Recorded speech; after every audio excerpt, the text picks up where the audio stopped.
All right, we're on the '09 Tacoma that needed a front timing cover as well as timing chain, which I'm going to show you a little trick for the second timing chain. There's two. The main one is not very hard to get on.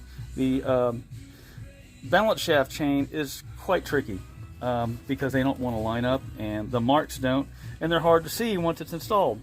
So here's a little trick that I do. You'll notice the center with this little dot right there. I've marked on both sides, and I've also marked on the chain so you can make sure that it's lined up. There's two dark links that are in between here that I've made sure that they're in the right place. And then I have tied up the chain on the slack side because it's going to want to drop out.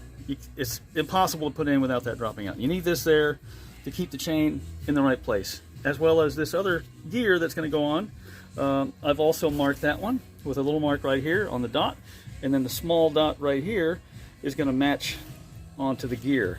This is the chain mark, this is the gear to gear mark, which is this one right here.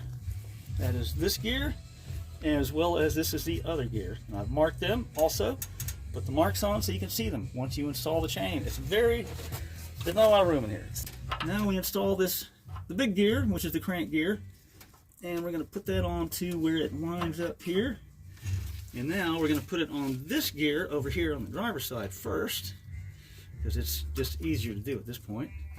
You get it to where it just starts to line up right here, and then we put it over here and make sure we're lined up. By the way, there's two studs that you did have to pull out right here. These are what they call E-Torques or inverted Torques. Take those out or it'll drive you crazy. So anyway, back on this gear, we're going to make sure the gear is lined up first with that little dot that I made. Right there and there. It is in fact lined up. Now we pull the gear over. We push that little, this is a spacer that will come out, by the way. Make sure it's engaged and the chain is tight. It's ready for the bolt. Grab that bolt. Install it, make sure that it goes in and doesn't go down in that pan. And we're going to snug it up very loosely. And I got it on right. Looks pretty good to me. We're going to do a final check. These two dots are lined up. This one, we know it's lined up because I didn't let it drop.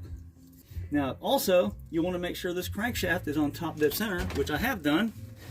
This is a top dead center indicator, which I've already move the crank back and forth to make sure it's on top dead center, and it is.